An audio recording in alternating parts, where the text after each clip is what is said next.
काय राव असं करतात का? पूर्ण माझी इज्जत घालवला राव. राऊत सोड्या हा? अहो तुम्हाला कळतंय का राव? हा असं कुठं करत असतात असती का? अपेक्षा असते का माणसाची? हा राऊत तिकडं. काय पण अवघड केलं. ओ तुम्ही या इकडं. चला जाऊ तुम्ही जाऊ. आणि तू पण ये उठ रे, चल तोंड काळ कर तुझं. चल चल चल तिकडे. असं काय केलं राव तुम्ही? अहो असं कुठं असतंय का? 50 लाखाचं घर, शेती, बाडी आणि काय 25 लाखाचं पॅकेज, हे शक्य आहे का?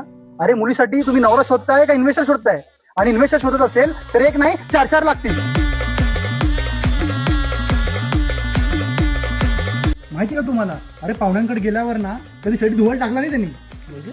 तुम्ही काय लेडीज चड्डी घालते का? अहो लेडीज चड्डी नाही हो, आहे चड्डी फाटकी आणि करते गावासमोर मोठी मोठी नाटकी.